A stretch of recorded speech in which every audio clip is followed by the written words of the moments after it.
This week on the short game, Meeples.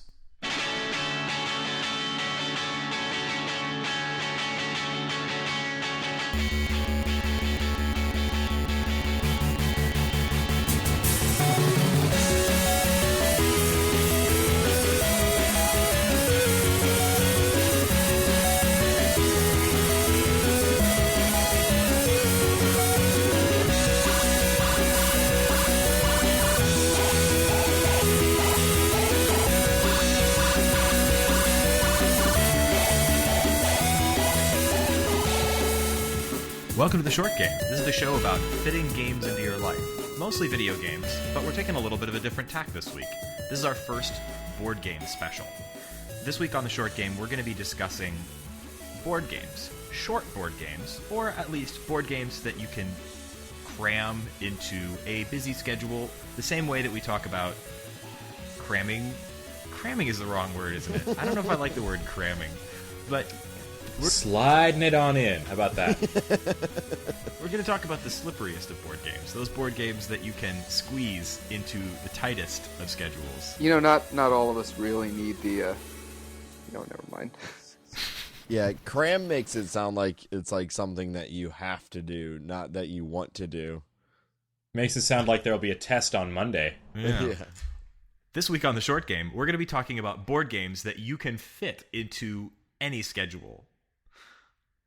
Good enough, guys? Sounds good. I am your host, Reagan Kelly, as always, and I am joined this week by a dream team of actually 3 co-hosts. We are a team of 4. Once again, as always, I have got Nate Heininger. Hey, guys. That's Nate. And I've got Shane Kelly, my twin brother. The bro host. The bro host, indeed. For the first time this week, we've got a special guest, longtime friend of the show, Patrick Seba, or we just like to call him Seba. We're just going to go with Seba. Howdy, y'all. How are you doing, Seba? I'm a longtime friend of the show, and because I was so nice, you even told me the show's name today. Mm-hmm. Well, the reason that we're bringing Seba on the show today is that Seba and I have a long history together that revolves largely around board games.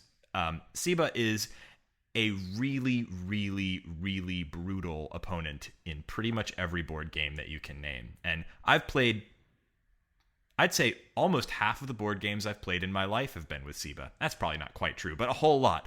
And of those, I think I've won 1 or 2 of them. He is a monster. And Reagan, I keep telling you, it's the wisdom that I got from my father that told me, if you're not cheating, you're not trying. You know, what's really sad, though, is that I don't believe you. Seba has skills, and so I wanted to bring him on the show today to join us and talk a little bit about some of the games that we keep coming back to again and again, the kinds of games that always manage to find their way into any busy gaming schedule.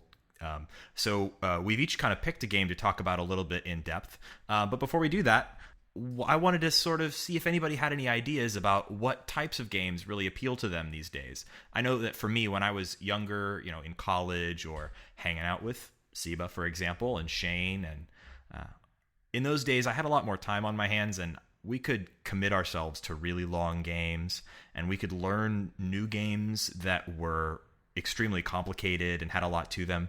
And I found that as I've kind of gotten out of that stage of life, a lot of those games still have a place for me, but more and more I'm drawn to these kind of a different kind of games. Yeah, there was definitely a time when a game like Axis and Allies was my favorite game to play, and we would commit about a 10 to 12 hour block of a day with 5 of us to play an entire game of Axis and Allies with half-hour breaks in between rounds in order to fully realize our game plan for the next round.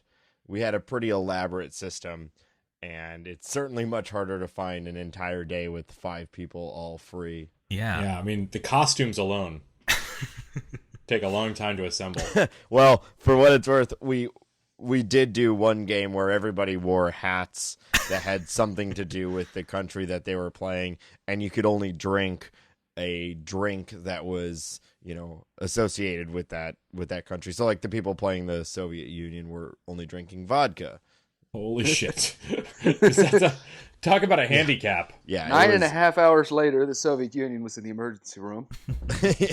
Yeah, I unfortunately haven't played Axis and Allies for a very long time now.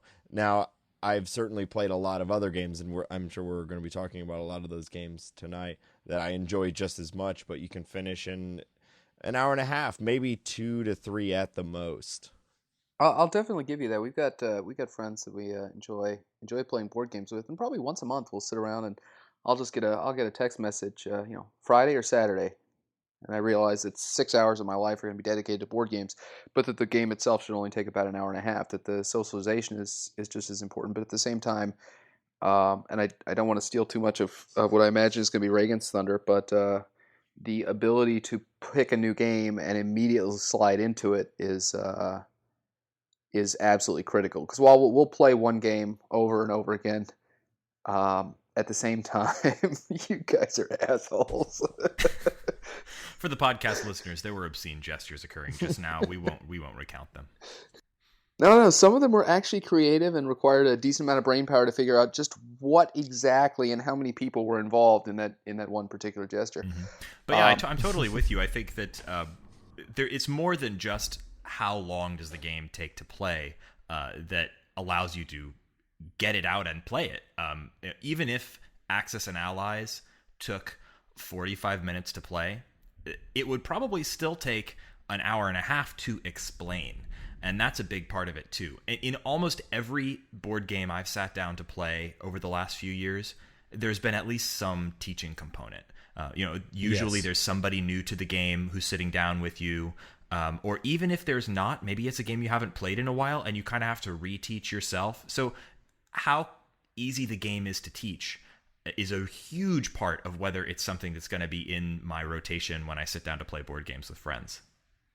Yeah, absolutely. And then you have to have games that will work on a more casual level where it might not be someone who has played a lot of board games, but it's, a friend who's just in town and you want to play something and you've got the games that require much more learning where that's like a big commitment. There's certain types of people who will enjoy a game like that, but there's certainly the vast majority of people will not enjoy a game that takes a half an hour to learn. Mm-hmm.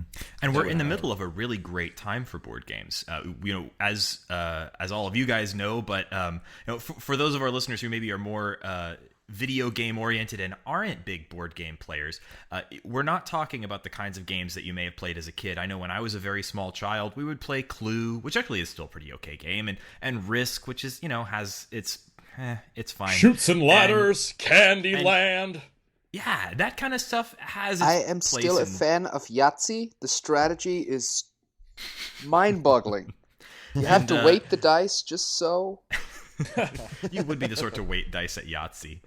But then when I was in college or thereabouts, actually I suppose for me it would be more like high school, I started hearing a little bit about the sort of new wave of games, which actually wasn't so new because really companies like Avalon Hill and some of those other sort of first wave strategy game companies from the 1970s and 80s started really revitalizing the genre. Another reason I'm glad we have Seba on the line for this is that those are, for the most part, described as German-style board games. Yes, or Euro games.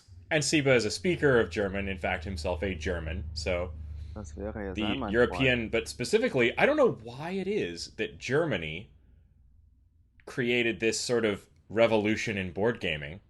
I think it appealed to the German character that occasionally you have to carve out 30 to 45 minutes of fun a week. Quickly, yes. Let's get the box of fun down from the closet. Now is the time for fun. I'm sorry, this one is only for 5 players. Katja, you have to sit out. You may have fun next week. You must guard the door. So true. Draw the blinds. We must not be seen when we have our fun. So, and I know for me that the very first game that sort of kicked this off was Settlers of Catan, which I've heard described as the Monopoly of Germany. It's a hugely popular game over there, although actually it's it no longer has a sort of fresh newness that it had when I first heard about it. I'll still haul it out and play it every now and then. And if you are looking for a game to introduce people to more strategic, European-style, more interesting board games, it's still a really good choice for a first game. I wouldn't say it's still my favorite, but it's got its place in my rotation. I'm a huge fan of Settlers Catan, and that is a game that I have played. Catan or Catan? What do we all say? Die Siedler von Catan. I usually say Catan, yeah. All right, then the German speaker agrees with you. It's a French city, isn't it? I guess. I've played that game, no joke, probably about 100 and something times, because at my house I've had a lot of different roommates over the years, and I've taught all of them how to play this game. And we have a running scoreboard here at the house of who's won. And I counted it earlier, there's 74 tally marks right now. And we quit keeping score after a while. So, and I'm not saying I was a part of every one of those games, but I was probably a part of at least 75% of those games. And it was a perfect game for what we were talking about earlier. You can teach it to someone in maybe 10 to 15 minutes. Yeah, it's very easy to teach. Yeah, and it takes about maybe 2 hours at the most, but most of the time an hour to an hour and a half. I was going to say, of that 2 hours, half of it is spent drinking and joking about whoever is wheat lady today, or what have you. Or who's got sheep, wood for sheep, that kind of thing. It's also got a really... it's a very approachable for new players, and another big benefit of it is that it's fairly flexible on the number of players. And I think that's really important because you'll never really be able to plan out your gaming time in terms of, well, I know that we are going to have exactly 6 players, and we must have 6 players. And if John doesn't show, then we're not going to be able to play our game. Stupid John. That's the biggest problem for me, and the reason that I'm almost never able to play my first true love, which is role-playing games anymore, is because you have to get a fairly decent number of people together at the same time every week. Yeah. And if any of them are gone, it's not always very straightforward to deal with their absence. So we'll get that paranoia session set up. The other thing that's I don't want to gloss over, but the thing about this style of board game that Catan is the one, I guess, to introduce, and I think you're right about the monopoly of board games. The thing with Monopoly is when you got to past the halfway point, there was the guy who was going to win, there was someone who had a chance, and then there was everybody else really wanting to just go drink beer and bake cakes. I know. I remember every game of Monopoly I've ever played, I either just completely curb stomped everyone else, or I was positive I wasn't going to win and essentially got super bored and tried to find irritating ways to throw the game towards the last half. And that game goes for hours if you don't play. When we would play Risk, we'd play it'd be a 4-hour game, but really after the first 20, 30 minutes, it would be my mother and my father, my brother and I. And my mother would have lost. My brother would have said, I'm bored. Somebody always walks away and then ends up like randomly handing their cards and their money to some other player, which wrecks the game because then you can't eliminate that person. It just extends it, makes it even worse. It's true. The mechanism though that Catan, I guess, at least for us, and I know at least for the three of us, sitting there playing board games, is as teenagers that had dates lined up out the window. I mean, just waiting in line, but choosing to spend time with each other instead. Really, we were true bros, a 3-man wolf pack. Ow! Go on.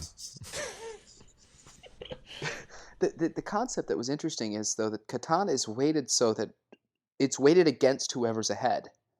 Mm-hmm. In such a way that not only can the other players hurt you, but the actual mechanics of the game are structured so that by the time that you're ahead, with a few exceptions, there are ways to get around that, and there are strategies to get around that. Maybe we can go into Mario that later. Kart. Absolutely, like another Mario great Kart. Casual game that's easy to learn. Mm-hmm. Yeah, and another part of that is the scoring system. Euro games in general, and Catan in particular, often rather than working on a elimination type of structure where people are clearly and obviously eliminated early in the game. I'm looking at you, Risk. People just get killed in that game, and it's like one player down after another until it's attrition between two players. And what do the other four players do while those two players are hashing out the last bit of the game? It's boring. So I know, you've got a beer, you can drink, but it's just not the same as a game like Catan or like practically every other game in this style where you're basing it on a victory points total. Usually that victory points total is private, so that even if you're losing, you still have like the thought like, well, I don't really know exactly where other people are at. Maybe I can improve my stakes and come in second. So the idea of doing the scoring at the end and every player being engaged in the game until the end really makes the game flow and makes each player feel like they're accomplishing something, even if they happen to be losing. Yeah, it was virtually impossible to ever have a real sense of victory on most of the older games that we all grew up playing. Because like you guys have been kind of saying, by the time you won, it had been obvious that you were going to win for like an hour and a half. So no one, like when you finally win, it's more like, all right, I've done it. Game over. And everybody else is like, has lost interest so long ago that you have no real sense of satisfaction. Yeah. Everyone's like, I just let you win because I dropped out. I'll just give you that Catan is the example that probably is what we end up playing with our group of friends half the time, because we almost don't have to think about it at this point. But by the time you get to the very end, you're getting to 10 points, and whoever's about to get 10, you got somebody at 8, you got somebody at 9, and you got every single one of them saying, I would have had you with one more round. If only that one moment I had gotten that one unit of whatever, I could have totally beat you. Yeah, and there's a heavy trading mechanism in Settlers of Catan, and at that point, everyone's just like, ignore that guy. We're not trading with him because we're going to stall this as much as possible. More than that, you end up with what we end up doing, and there's, in Monopoly, there's a trading mechanism, but in reality, it's not used until you start getting to house rules. But Catan, what you'll end up with is the person that everyone has in their head. Okay, wait, he's got 1, 2, 3, 4, 5, 6, 7, 8, maybe 9. Oh shoot, this may be the last round. You end up with people that are not number 2 saying, okay, how can we get the number 2 to beat the number 1? Yeah. They're like, I realize I'm going to lose, but I want to stick it to the guy that I think is ahead. Yeah, and that kind of horse trading actually makes the game more fun because it gives the people who are in last place some power in the outcome of the game.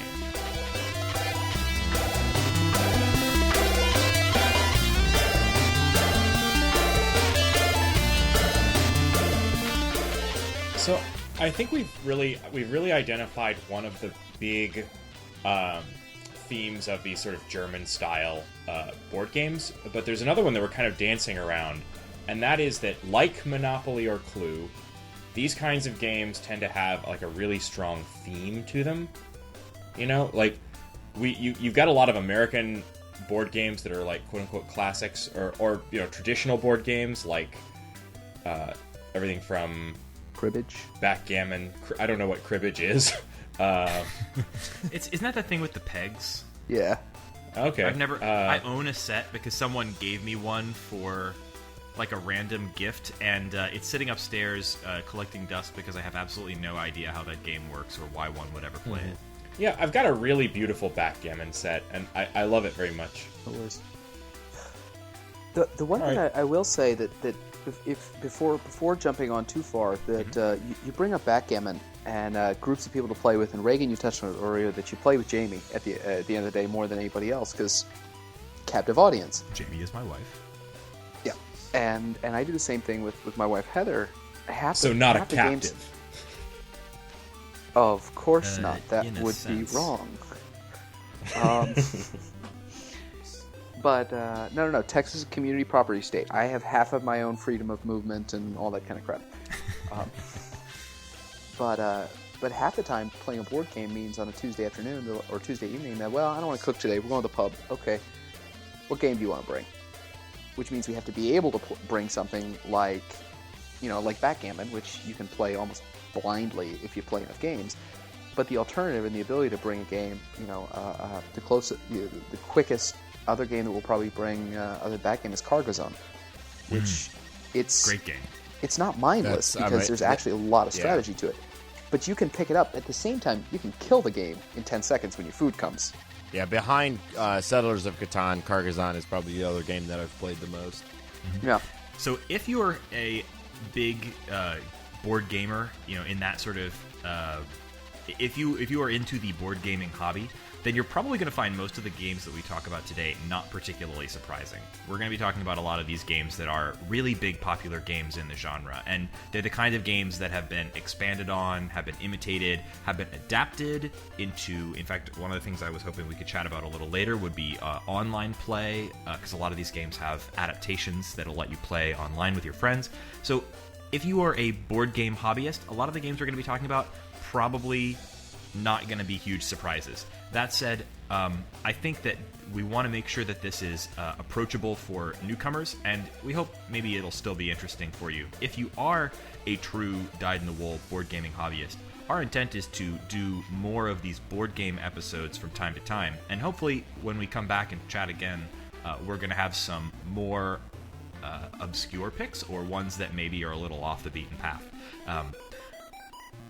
But Carcassonne is a hugely popular game. Easy to pick up. Pretty cheap, frankly. You can get it on Amazon for $30, something like that.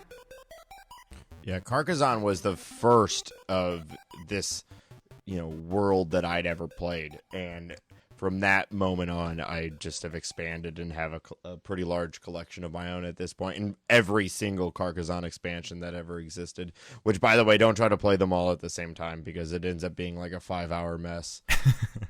Yeah, pick one or two expansions at the most. Yeah, learn that. I do love the night expansion, because it fits perfectly as a spacer in the box, so that all the cards now go all the way across. Yeah.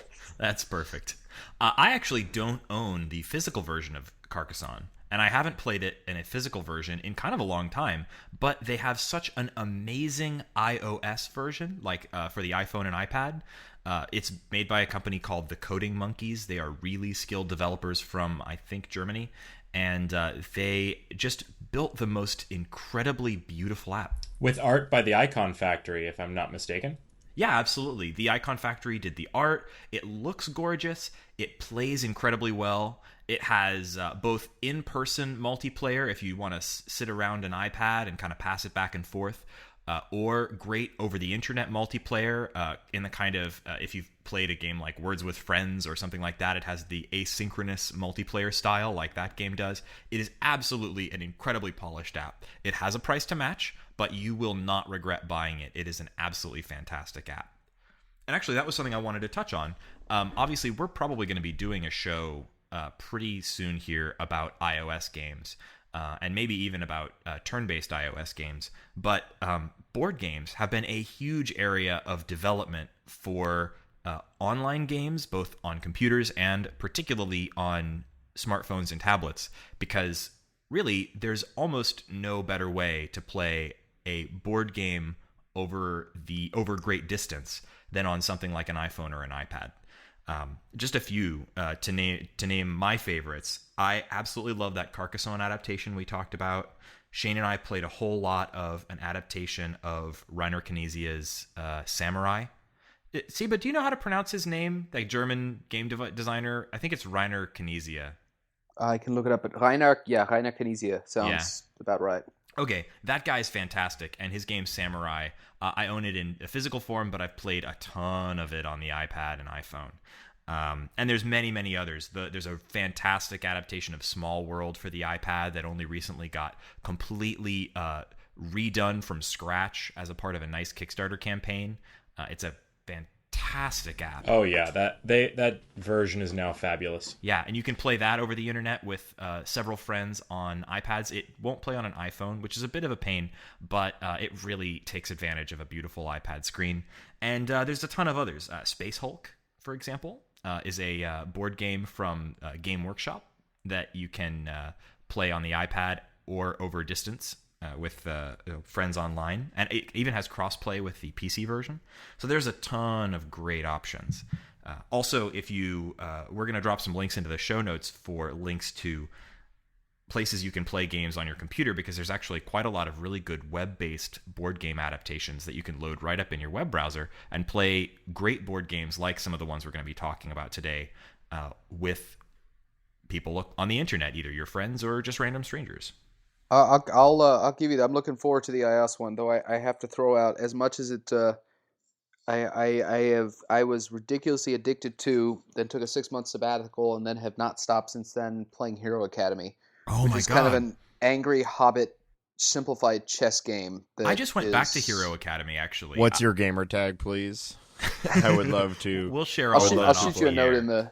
I'll shoot you a note in the thing, and I'll start a game with Reagan here the next time he opens his mouth, because guys, can I just say I've downloaded three apps in the last 1 minute.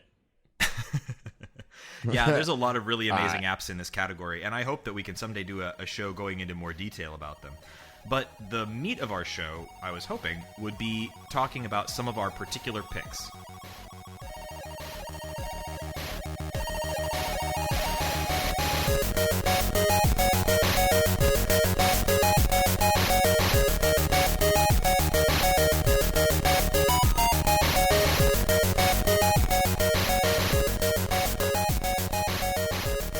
You brought up Small World, and Small World has a fabulous iPad app, but the very best way to play it, as I believe, I think most people will agree, is around a table full of drunk people.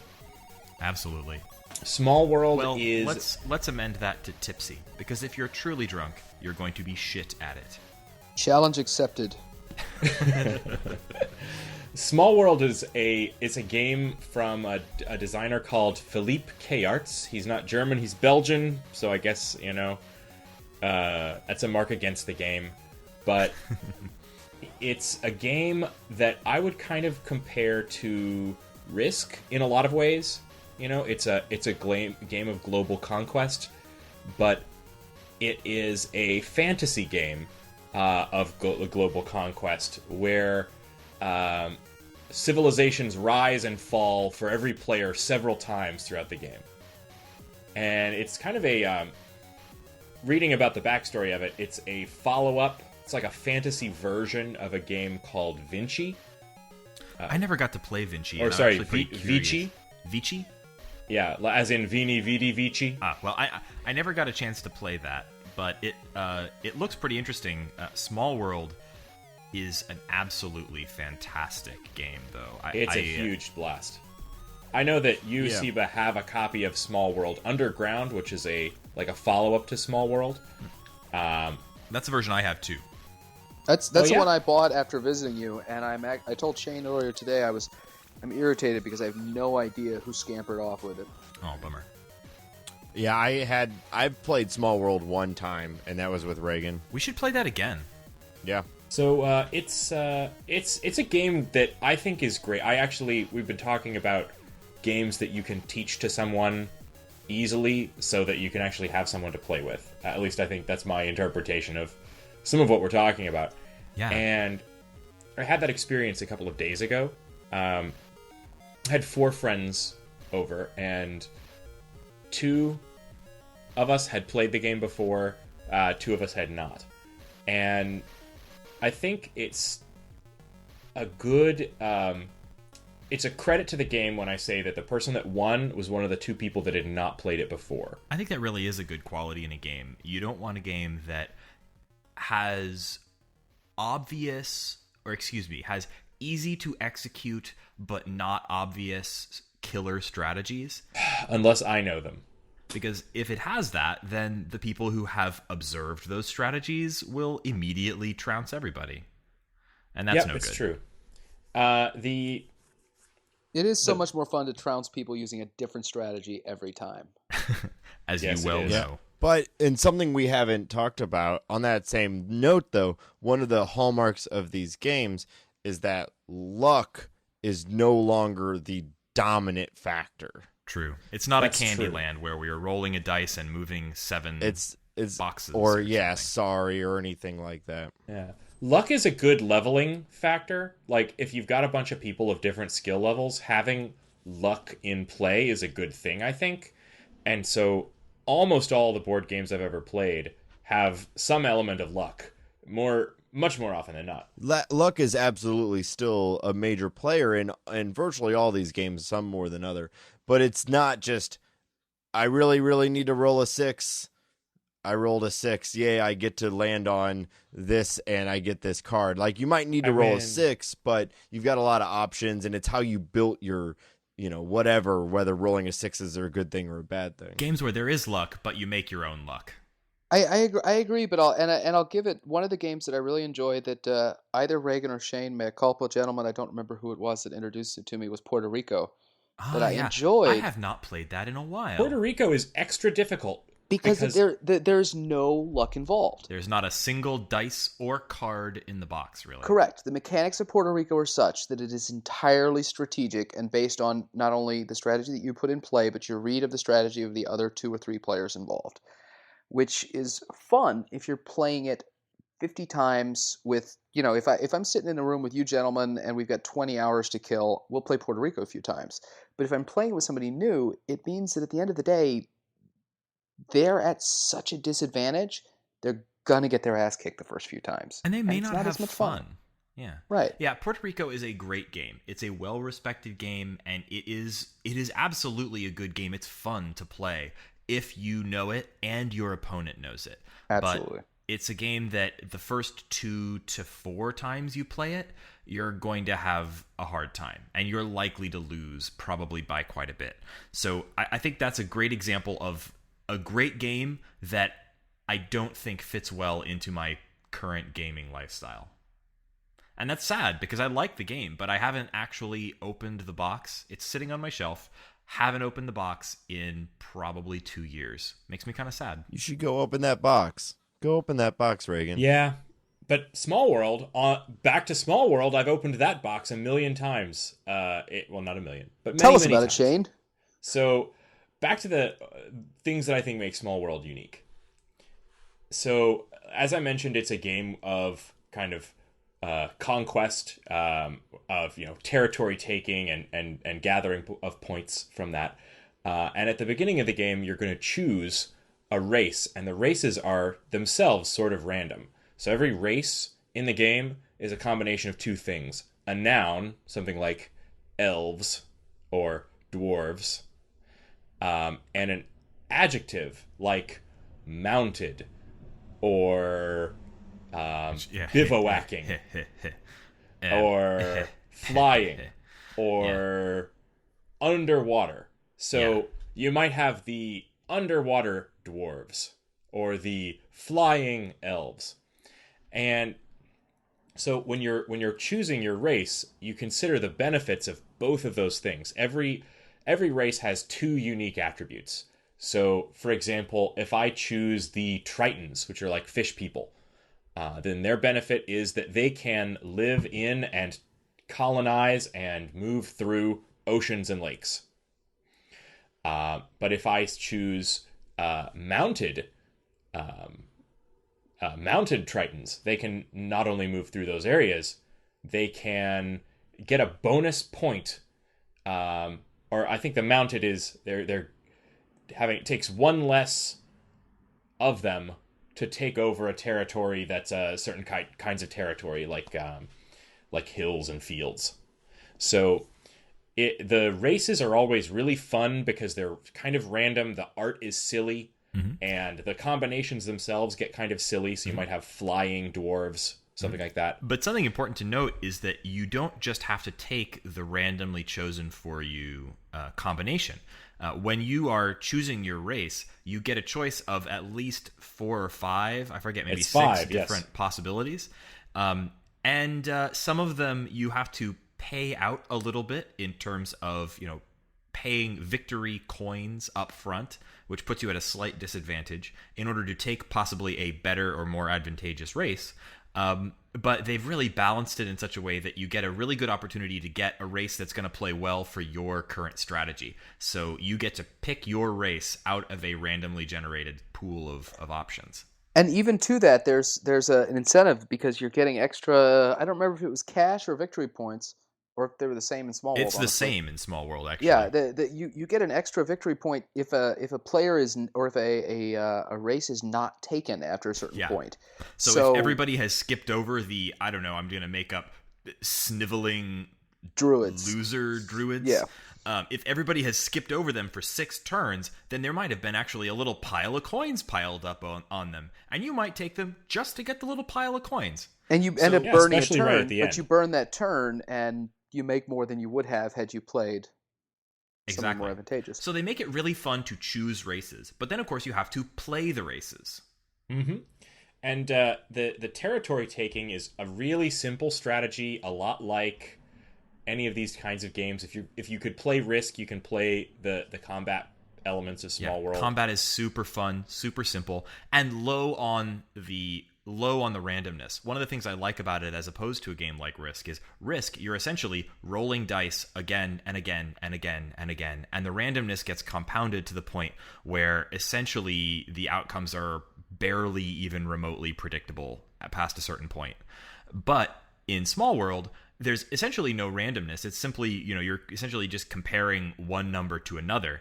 And the only randomness really comes in when you're essentially playing your very last move.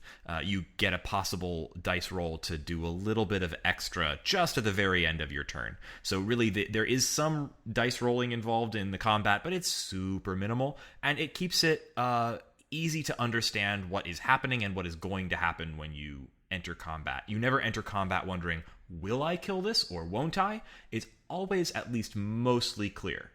The other thing that I think makes this game super unique is the mechanic of going into decline, putting your race into decline. Oh, yeah. Each player through the game will take a sequence of these races, and the races can only really be effective for so long, for reasons of just being able to take, spreading yourself thin.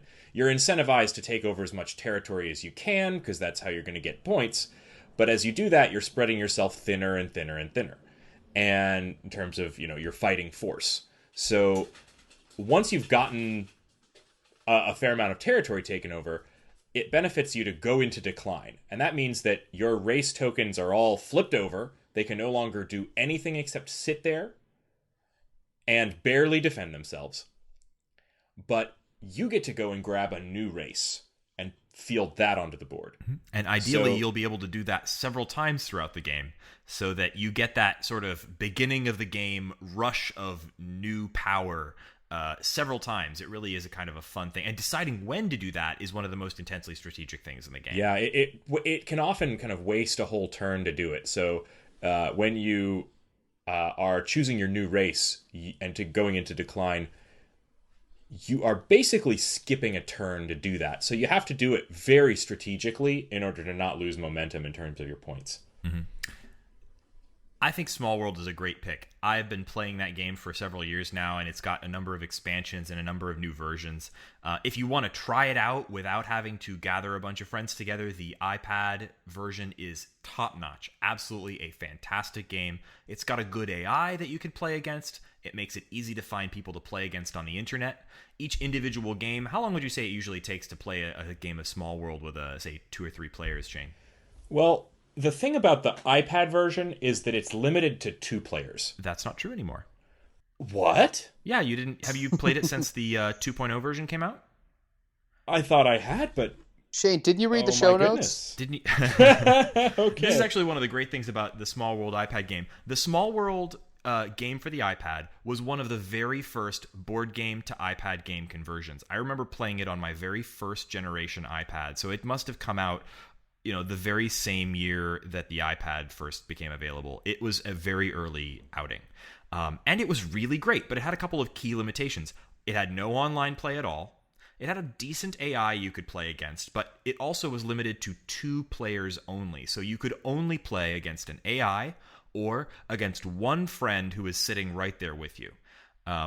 Then recently, relatively recently, I'm not exactly sure when, but in the last year, Days of Wonder, the company that owns the rights to the game, went back to the drawing board and actually did a Kickstarter campaign. Kind of a weird thing, a little bit controversial, because it's essentially they positioned it as, we're going to do this new version of the game regardless, but they did a Kickstarter campaign to fund the development of it, and they gave out some bonuses in terms of, I don't know, physical copies of the game signed by designers and that kind of thing. I thought it was a little bit odd. I did not actually fund it myself, but I was very pleased to discover that they, as a part of that, thanks guys who funded that Kickstarter campaign, because I directly benefited from it. They updated the game that I had already bought with tons of new features. So it got great online play that just works incredibly well. You have to set up an account with their service, but it works really, really well. And they upped the number of players that you could play to match that of the board game. So you can now, Shane, play it with multiple players on the internet.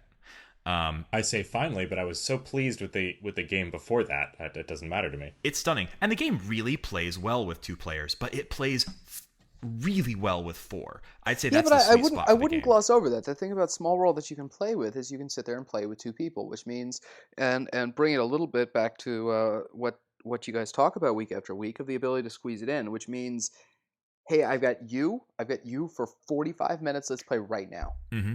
It's one of the few games that I can convince my wife to play with me on a regular basis. And we tend to do the iPad game partly just because it's so quick to set up. You don't have to count out a bunch of tokens or lay out a board and clear off the table. I, too, also prefer electronic interaction with my wife. If there is one flaw to this game, I think it is not necessarily a flaw per se, but it has a huge number of tokens.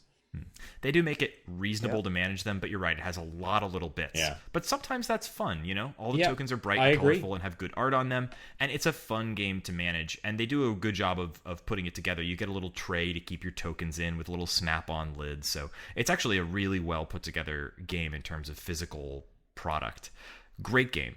I highly recommend it. You can grab it on Amazon, and we will put a link to it in the show notes. It's not a particularly expensive game. That's one of the wonderful things about the board game landscape today, is that some of these games have gotten popular enough that the cost of getting these games has come down, and you can pick them up for not that much money, and you'll get a ton of play out of one copy of one of these games. So I'd say, Shane, excellent pick with Small World. I love the game. We're going to put in all kinds of links, and this would be a great recommendation to check out. Yeah, by the way, there are tons of expansions for Small World, both in the digital and the real world version. There's 3 basic expansions, one called Grand Dames that adds several new female races to the game. Female races, as opposed to, male races. Yes, exactly. So dwarves are boys, and I don't know what are girls, but they are quote unquote female. Basically, they wanted more than just Amazons. Shane, we'll have remedial lessons afterwards to distinguish between male and female. Don't worry, it's all online. Yeah. I can find pictures of that on the internet. Google is your friend, my friend. Of ladies? Because yes, I think you can. I think that's why the internet was made. Yeah, so it says introduces some new leading ladies to your Small World games: gypsies, priestesses, and white ladies. That's back to the other. There's an expansion called Curses. There's one called Be Not Afraid. Be Not Afraid has very frightening barbarian races and things like that. Pixies, homunculi, pygmies, leprechauns, all sorts of fun stuff. And new powers to be played with. I think adding new races and powers is a great way to spice this game up once you've had a little bit of time with it.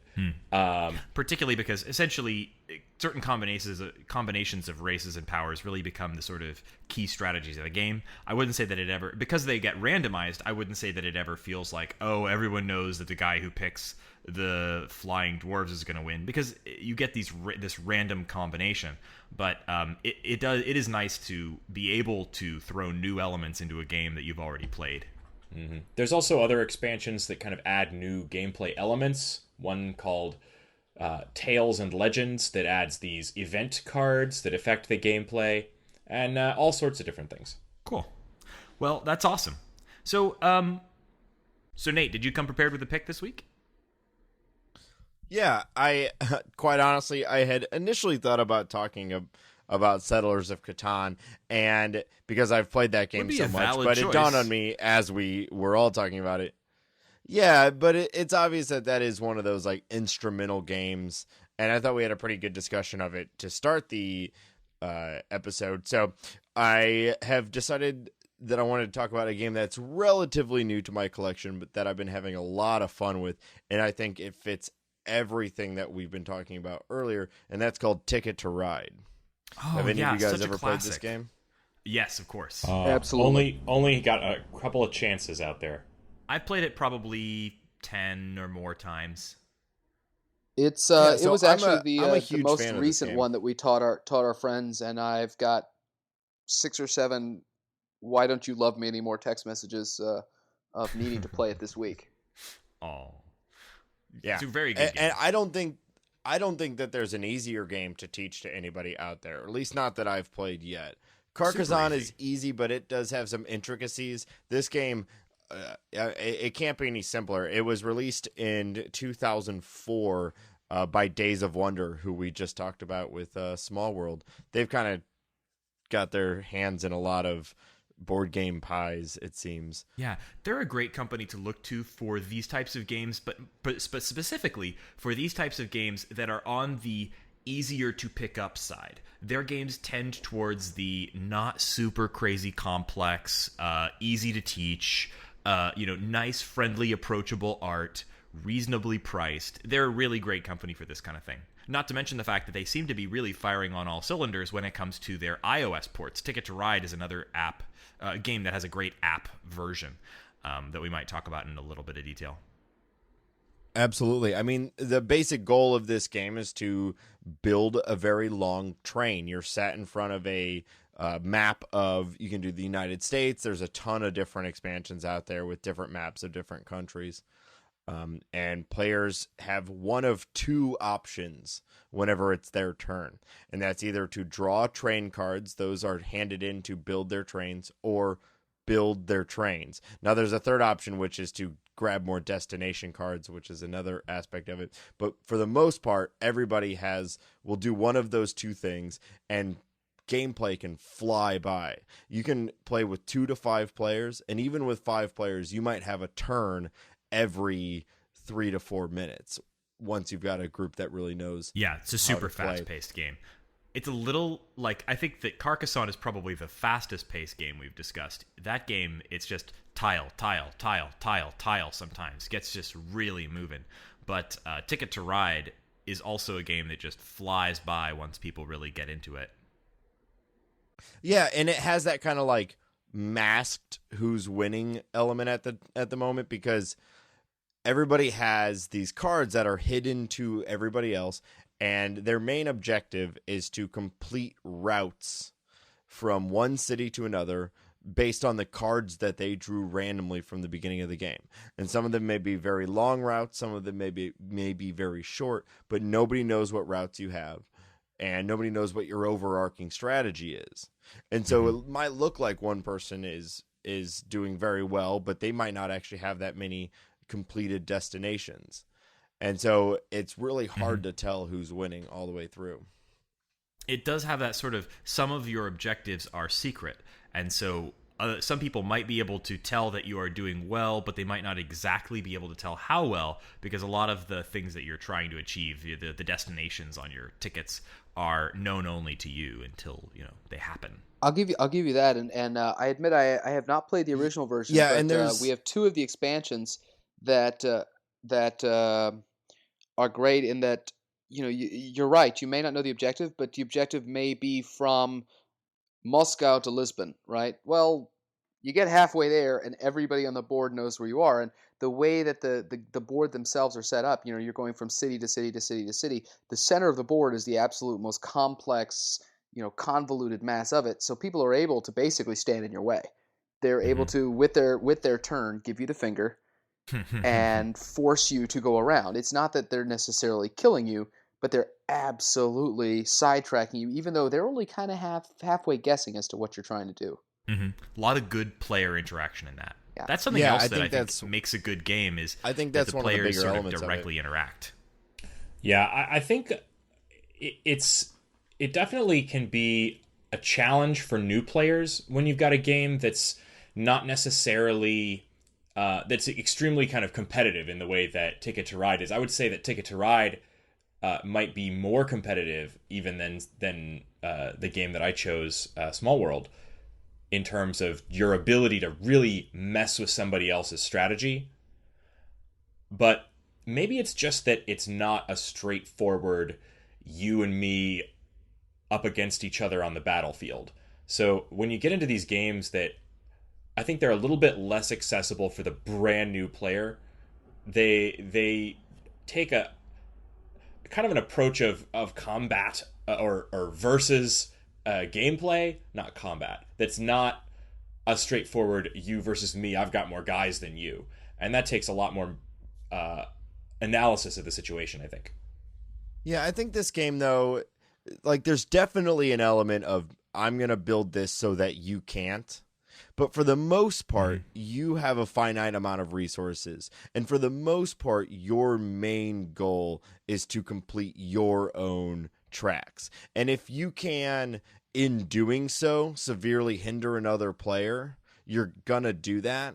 But thus far, in the amount of that I've played, and I've probably played it at this point, in that same kind of like 10 to 15, but with the same group of people, most people don't set out just to be a disruptor.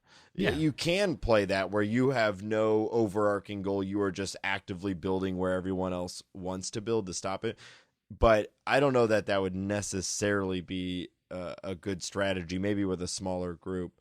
But for the most part, you're actually just worrying about your own train and how you're going to get there and how you're going to collect enough cards and hoping that no one gets in your way. Yeah, it's a great game for groups where I feel like it has a friendly feel, but it still has that ability for players to interfere with each other in ways that feel like a good, friendly competition.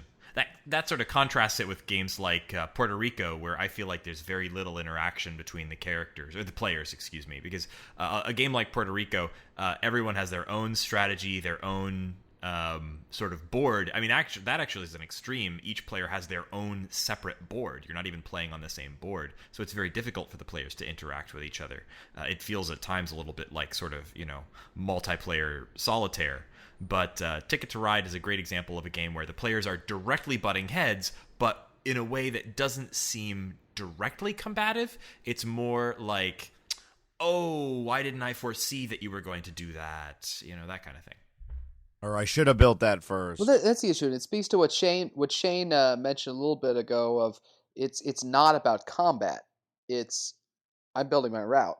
The only and in theory, I'm as happy to let you build your route as I am about mine because I'm pretty sure that I made a better choice to start with. So I'm still going to get more points. Oh, are we building the same play? You. And I continue. If you want to build a round, that's your business. It just is a little harder for you because as the better player, I just need a more direct route. Mm-hmm.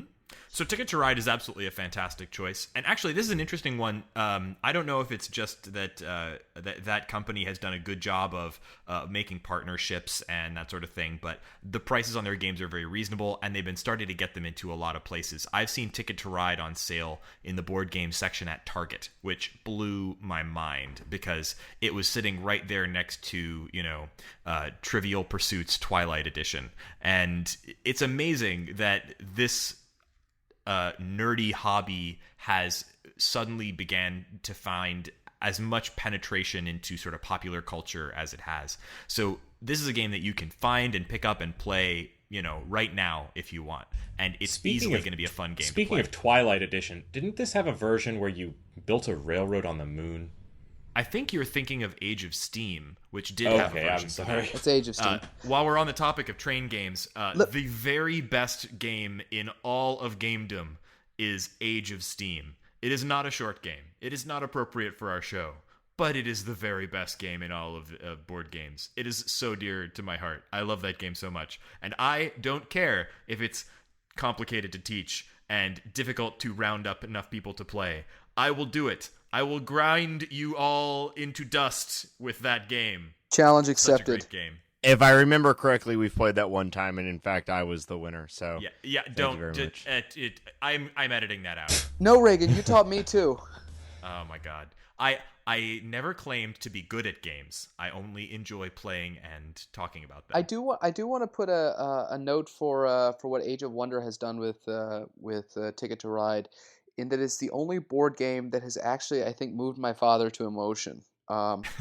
They did an edition where they partnered with the German train model train company Märklin, which makes little model trains that run on electric tracks. And the version I have is the Märklin game. So normally in the various editions of Ticket to Ride, there are, as part of the mechanics of the game, you get the little cards with the trains on them. All of the white trains are the same. In the Märklin edition, they route through all of the various trains that they've made over, I want to say, 80 years of making model trains. So every single card is different. Every single card is a work of art. It's gorgeous. And it was great because it was the only time I've been able to have him distracted while playing a card game, because he's flipping through them and I can see what he's flipping. But while he was flipping through looking at the art, you were destroying his trains. But hey, I learned from him. But the one thing I do want to throw out there, Nate, because you mentioned that there are several editions of it. The two versions that I've played that have added something to the mechanics are the German and the European maps. The German one adds the passenger, whose job is to you can build your route and then get more points by going along the route, which gives you an extra kind of way to add to your score. The other edition is the European one, which takes that and goes it even one farther and allows you to build your route through somebody else's route by building stations. So while they can hose you, you can then turn it back on them. And it's interesting that the mechanics of the game are so changed by the addition of just one little tweak, because it gives you that additional option to get around really your friends who have hosed you, or hose your friends in different ways. That's the amazing thing about a game with as simple a mechanic as this game. It even just a small tweak can really transform the experience, because it's just so well honed and so simplified. Yeah, that's like Carcassonne. There's some expansions that allow you to remove opposing players' meeples, and that changes the game so dramatically. Where at one point, points on the board were points on the board, nothing anyone could do about it. The ability to remove it just dramatically changes the way the game plays. Can I also add that it allows me to say the word meeple in casual conversation, and that just adds a little bit of validation in my life that it was sorely needing? For those of you who may not be familiar, that is a common word in the board gaming, hobby. And I think it comes from Carcassonne. Model. I think it means model people. Actually, I've never heard that, but that makes perfect sense. I heard it only in reference, or came from Carcassonne. I don't know if that's where it started, but they have these little tiny people that are made of wood, and those are your meeples. And that's just a word that people use as if that was a perfectly normal thing to say. Isn't that strange? Well, since we're talking about this game and expansions, it has had many expansions and many different, on top of all the different alternate versions of the game, like, the version for the European or American maps, there have been some expansions for particular times. Like, I know there's a 1910 and 1912 that add kind of new elements to the game. But then when I was looking at the list of expansions, my eye was drawn to an expansion called Alvin and Dexter, which adds 2 giant monsters that stomp and zap their way through the map. One, a terrifying T-Rex. The other, a menacing robot. Oh, I've got Christmas gifts for the in-laws. Oh my god. Suddenly, I really want that game. Yes. Dexter, by the way, is the giant T-Rex, and Alvin is some sort of space UFO robot monster. And they're somehow disrupting the trains? In the art, Dexter is shown to be eating trains. Perfect. Naturally. T-Rexes have that affinity. A thirst for train blood. Mm-hmm. Well, once you've had it, That's amazing. It's hard to go back. Then you're full for a while. The trains are quite filling. Yes. Apparently, no one can build a route into or out of a city that is suffering from monster chaos. That sounds like a definite buy. All right, gentlemen, I do want to throw on here, and I know it's you're talking about board games that people can fit into their busy lives, which means that my two favorite games of all time, Civilization 2 and SimCity 2000, do not qualify for then you will be unemployed. No. Have you played the Civilization board game? It's quite detailed. I have. It's good, but I still have my ported version of Windows 95 so that I can play Civ 2. Well, you should come back when we talk about Civ. We are it's very difficult to really How fit could into the we format. ever call Civ a short game? No, you're right. I consider myself a big lover of Civ, but oh my goodness. Yeah, I've been playing Civ Civ since Civ 2, and that is the last game I would call a short game. Yeah. That might actually be the last game that I would call a short game. Maybe someday we'll do a series of Bizarro World episodes where we do long games. But short game special edition, time suck edition. Yes. I don't know. Yeah. But the Civ games are absolutely not short games. I once played a game of Civilization, the board game, which actually bears a lot of mechanical similarities to some of the Civilization computer games, although it's got some differences. You take pauses to eat and breathe. Played. We started at 2 p.m. and I don't think I went home until at least 3 in the morning. And I had to go out and get food twice during that board game. That sounds like a normal night of Civ. Mm-hmm. And if it were the video game, you would only be about halfway done. Mm-hmm. On the topic of fitting games into your life, that was a time when I was living in New York and I was poor and had nothing to do. And so I found the New York board and card game meetup group. And actually, if you are having trouble finding people to play these types of games with, or if you just want to try a lot of games, then you should look up your local board and card game meetup group. Meetup.com is a great resource for this. Another would be if you just go into your local game stores. There's almost always a good board game store in your town, I promise, and just ask around. You will find, almost undoubtedly, a board or card game meetup group in your town. They are something that's pretty darn common. And they are a fantastic way to try new games. Sometimes games can be really expensive, and that's one of the big barriers to entry is that you sometimes have to just sort of take someone on the internet's word on a game and buy this maybe $40 or $50 box full of cardboard tokens on the assumption that it's going to work for you and your group of friends. But if you join one of these meetup groups, as I did while I was in New York, then you get a whole new group of friends whose whole lives are dedicated to your playtesting of games and who have enormous quantities of games in their closets and backpacks that they will whip out and let you play. I thought it was actually a really great thing about that was that it was a place to go once a week where I would sit down with people who I barely even knew their names, but we sat down and we played board games. And somebody would teach you the game, and you would sit down and play it the whole way through, and then turn around and play another game. And it really is a great way to get a lot of board gaming experience in a small amount of time. I now live in St. Louis. There's a pretty darn good meetup group here. I'll try and put in links to both of these meetups in the show notes if you happen to be living in New York or in St. Louis. But I promise you, if you search, you will find a group of like-minded gamers who will meet relatively frequently and will have a great collection of games that you can try out. And it is the best possible way to get into this hobby. Or just show up at Reagan's house. Just come right around the back. The door's unlocked. Come right on in and set up your game. Mm-hmm. I'll put the address in the show notes. Absolutely. Please do. Yeah, I mean, we play in St. Louis pretty frequently, so if there's a listener of the show who wants to play with us, I mean, yeah, as long as you don't smell like cheese. So you mentioned these as a great way to catch what's wrong with cheese? Great games and have them recommended to you. But I think, in my opinion, one of the other great resources out there would be BoardGameGeek.com. Oh, absolutely. BoardGameGeek.com is an amazing place to look up games. Once you start getting a sense of what types of games you like, one of the wonderful things about BoardGameGeek.com is that it's essentially the IMDb of board games, and And not only do they list games in terms of like user ratings and, oh, this is a good game, oh, this is a bad game, here's some reviews, but they list them in terms of what game mechanics they include. And that's something great, is that once you really start getting into board games and deciding what types of games you like, that will be a resource for you to find other games that use similar but different ideas in them. Games that you know you'll like because they're using mechanics that you find fun.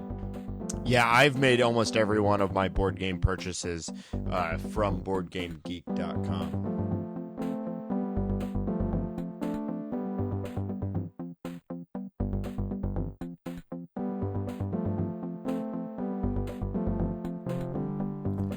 And that's it for part 1 of this very special board game episode of The Short Game. Our episode ran kind of long this week. We really got carried away talking about all the great board games we like. Next week, we'll be bringing you part 2, which includes a discussion of Dominion, among other things, and it's pretty good as well. So if you want to hear the rest of that, just tune in next week.